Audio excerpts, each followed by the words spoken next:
नमस्ते दोस्तों, आज की क्लास में आपका स्वागत है। आज से हम साइकोलॉजी, जिसे मनोविज्ञान कहते हैं, उसकी क्लास से स्टार्ट कर रहे हैं।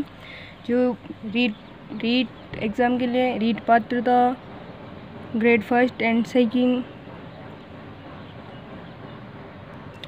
और MP UP या EMRS नॉलेज, जिनमें भी टेट के एग्ज़ाम होते हैं, TGT PGT, उन सभी के लिए जिनमें साइकोलॉजी सिलेबस में है, उन सभी के लिए बहुत इम्पोर्टेंट है।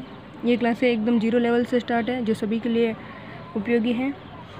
अगर आपका अच्छा रिस्पॉन्स रहा तो ये क्लासें नियमित चलती रहेगी। सप्ताह में 1 या 2 क्लासें देने का पूरा प्रयास रहेगा। तो चलिए इसी के साथ क्लास की शुरुआत करते हैं। बिल्कुल आसान भाषा में आपको समझाने की कोशिश करूँगी और आपको अच्छे से समझ में आए, इसका पूरा प्रयास रहेगा। चलिए, शिक्षा मनोविज्ञान क्या है? शिक्षा मनोविज्ञान 2 शब्दों से मिलकर बना है। कौन कौन से? शिक्षा और मनोविज्ञान। शिक्षा शब्द अंग्रेजी के एजुकेशन से बना है, जिसकी उत्पत्ति किससे हुई? एजुकेटम से हुई। एजुकेटम किस भाषा का शब्द है? लैटिन भाषा का शब्द है। अक्सर एग्जाम में पूछा जाता है कि ऐसे शब्द दिए जाते हैं, शिक्षा, एजुकेशन या एजुकेटम किस भाषा से बनना, मतलब किस भाषा का शब्द है? तो लैटिन भाषा का, जो 2 शब्दों से मिलकर बना है। ई प्लस ड्यूको, ई यानी अंदर और ड्यूको यानी बाहर निकालना। तो इसका मिश्रित रूप में अर्थ किया हुआ शिक्षा का बालक की अंतर्निहित क्षमताओं का प्रदर्शन करवाने की प्रक्रिया।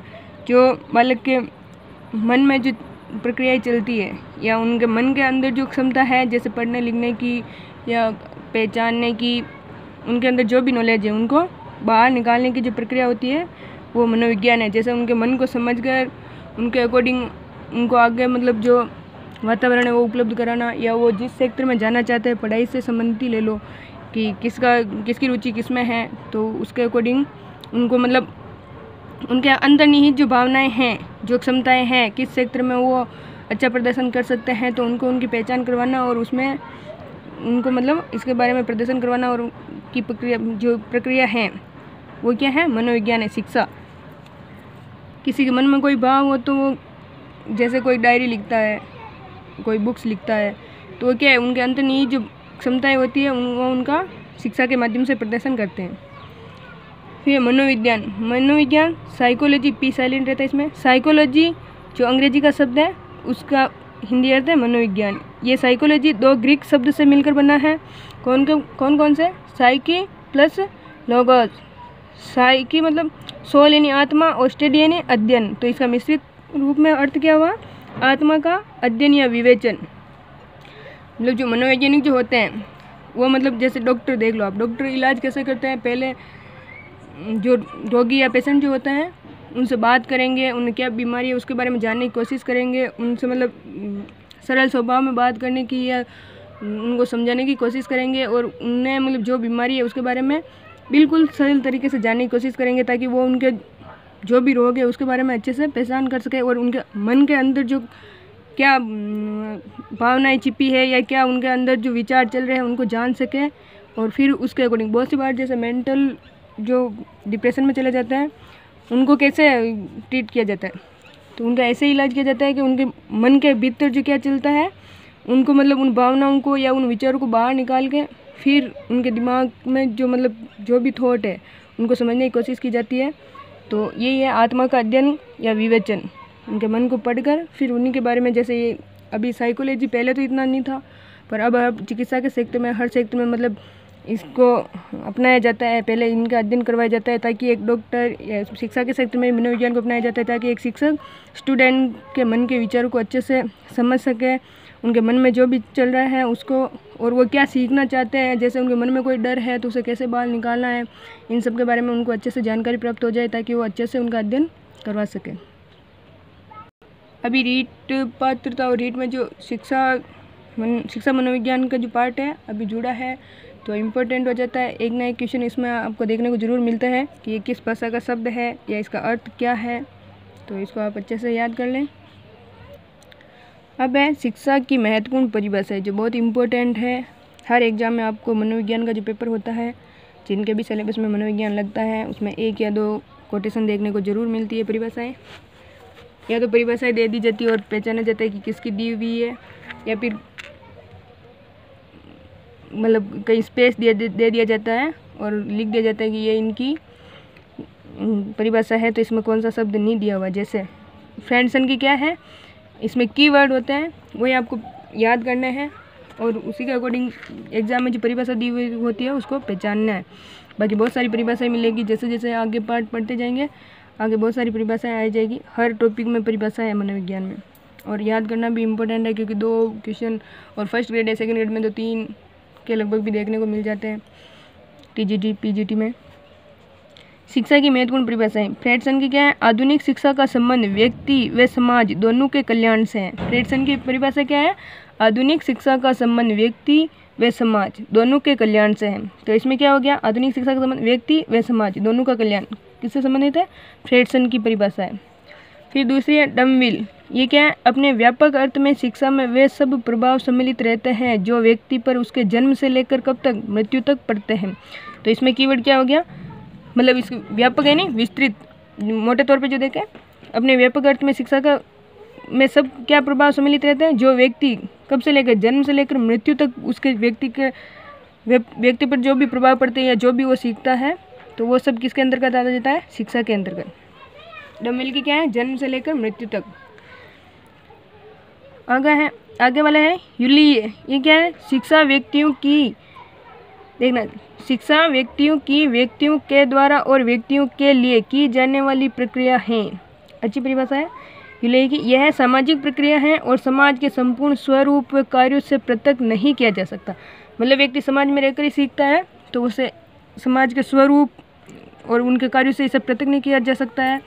जैसे छोटा बालक है अनुकरण से सीखता है, तो किससे, वातावरण से ही सीखता है, सामाजिक वातावरण जिस उसे मिलता है, जैसे माता पिता हो गए, फिर परिवार हो गया, फिर आस पड़ोस हो गए, फिर स्कूल हो गया। तो इसी प्रकार शिक्षा क्या है, शिक्षा व्यक्तियों की व्यक्तियों के द्वारा और व्यक्तियों के लिए की जाने वाली प्रक्रिया है, विलय की है। ऐसे कीवर्ड याद रखें। जैसे फ्रेडसन की में हो गया आधुनिक शिक्षा का संबंध किससे, व्यक्ति और समाज दोनों के कल्याण से। और डमविल का है जो व्यक्ति व्यापक रूप में व्यक्ति जन्म से लेकर मृत्यु तक जो प्रभाव पड़ते हैं वो क्या किसके अंतर्गत आते हैं, शिक्षा के अंतर्गत। और यूली का शिक्षा व्यक्तियों के द्वारा व्यक्तियों के लिए और व्यक्तियों के द्वारा की जाने वाली प्रक्रिया। ऐसे अगर आप याद करेंगे तो आपको याद करने में आसानी रहेगी और लंबे समय तक याद रहेगी। अगर हम रट्टा मारेंगे तो एग्ज़ाम में जाके सब कंफ्यूज हो जाएगा, और ऐसा आपको लंबे समय तक सिर्फ आपको देख के पहचाननी है। अगर आपके ऐसे कीवर्ड होंगे तो आप जल्दी से पहचान लोगे। जॉन डीवी की क्या है, शिक्षा व्यक्ति की उन सभी योग्यताओं का विकास है जिनके द्वारा वह अपने वातावरण पर नियंत्रण करने की क्षमता प्राप्त करता है तथा अपनी संभावनाओं को पूर्ण करता है। किसकी परिभाषा है, जॉन डीवी। क्या है, शिक्षा व्यक्ति की उन सभी योग्यताओं का विकास है जिनके द्वारा वह अपने वातावरण, आसपास के वातावरण पर नियंत्रण करने की क्षमता प्राप्त करता है तथा अपनी संभावनाओं को पूर्ण करता है। मतलब व्यक्ति में जो मतलब कार्यशैली की जो क्षमता है या अपने विकास की जो क्षमताएं हैं वो उसके द्वारा वातावरण, जैसे इसमें देख लो आप समायोजन ले सकते हो कि व्यक्ति वातावरण में रहकर समायोजन करते हुए अपनी संभावनाओं की पूर्ति करता है। तो ये किसके अकॉर्डिंग है, जॉन डीवी के। जॉन डीवी शिक्षा की परिभाषा है, इम्पोर्टेंट है, पूछी जाती है। वैसे ही सारे इम्पोर्टेंट है, अगर आपको कीवर्ड आ देगा तो बहुत आसान लगेगी आपको। आगे है डगल्स एवं हॉलैंड की परिभाषा क्या है शिक्षा के बारे में। शिक्षा व्यक्ति के जीवन में होने वाले सभी परिवर्तनों को अभिव्यक्त करने के लिए आवश्यक है। डगल्स और हॉलैंड ने क्या माना है, शिक्षा आवश्यक है। क्यों, क्योंकि व्यक्ति के जीवन में जो भी परिवर्तन होते हैं उनको अभिव्यक्त करने के लिए शिक्षा आवश्यक है। तो इसमें आप देख सकते हैं सभी परिवर्तनों को अभिव्यक्त करने, किसके जीवन में, तो शिक्षा व्यक्ति के बारे में बात हो रही है। तो व्यक्ति के जीवन के होने वाले सभी परिवर्तनों को अभिव्यक्त करने के लिए शिक्षा आवश्यक है। ये किसने माना है, डगल्स तथा हॉलैंड ने। आगे कॉल्सनिक की परिभाषा क्या है, शिक्षा मानव की जन्मजात शक्तियों व योग्यताओं का विकास करती है। क्या है, शिक्षा मानव की जन्मजात, जो जन्म से उसको शक्तियाँ मिली है उसका, और जो योग्यताएं हैं मनुष्य में उनका क्या करती है, शिक्षा विकास करती है। आगे है गांधी जी की परिभाषा क्या थी, गांधी जी ने शिक्षा से मेरा अभिप्राय मनुष्य के शरीर, आत्मा व मस्तिष्क के सर्वांगीण एवं सर्वोत्तम विकास है। मतलब सर्वोत्तम विकास आ जाए, तो ये परिभाषा सर्वोत्तम विकास किसने माना है, गांधी जी ने माना है। सर्वोत्तम या सर्वांगीण विकास जो गांधी जी ने क्या माना है, शिक्षा से मतलब इनका अभिप्राय क्या है, इन्होंने क्या परिभाषा दी, शरीर, व्यक्ति के शरीर, आत्मा और मस्तिष्क, तो सारे हो गए। इसका मतलब सर्वांगीण एवं सर्वोत्तम विकास से जहाँ भी आ जाए सर्वोत्तम शिक्षा को सर्वोत्तम विकास किसने माना है या शिक्षा को सर्वांगीण विकास किसने माना है, तो गांधी जी ने। आगे है प्लेटो। प्लेटो ने क्या परिभाषा दी? शिक्षा शारीरिक, मानसिक व बौद्धिक विकास की प्रक्रिया है। प्लेटो के अनुसार शिक्षा कौन सी है? शारीरिक, अपने शरीर की, मानसिक मतलब मेंटली या दिमाग से जो सोचते हैं व्यक्ति, मानसिक, बौद्धिक जो बौद्धिक विकास जो बुद्धि जो विकसित होती है, तो क्या है? शारीरिक, मानसिक व बौद्धिक विकास की प्रक्रिया है शिक्षा। किसके अनुसार? प्लेटो के अनुसार। अरिस्टो के अनुसार कौन सी परिभाषा है? स्वस्थ शरीर में स्वस्थ मस्तिष्क का निर्माण शिक्षा का कार्य। मतलब व्यक्ति का शरीर स्वस्थ है, उसमें स्वस्थ मस्तिष्क का निर्माण कौन करती है? शिक्षा। ये किसके अकॉर्डिंग है? अरिस्टो के अनुसार। आगे है स्पेंसर। स्पेंसर ने क्या परिभाषा दी? शिक्षा से तात्पर्य अंतर्निहित शक्तियों तथा बाह्य जगत में समन्वय स्थापित करना है। मतलब शिक्षित जो व्यक्ति होता है वो उसके मन में जो निहित शक्तियाँ हैं या उसके अंदर जो निहित शक्तियाँ हैं उसको वो बाह्य जगत, बाहरी जो वातावरण में रहता है जैसे परिवार, परिवेश, समाज, इनमें क्या करता है? समन्वय स्थापित करता है। ये किसका कार्य है? शिक्षा का कार्य है। तो आज की क्लास इतनी ही थी। ये परिभाषाएं हैं, इनको अच्छे से याद कर लें, आपको एग्ज़ाम में देखने को ज़रूर मिलेगी।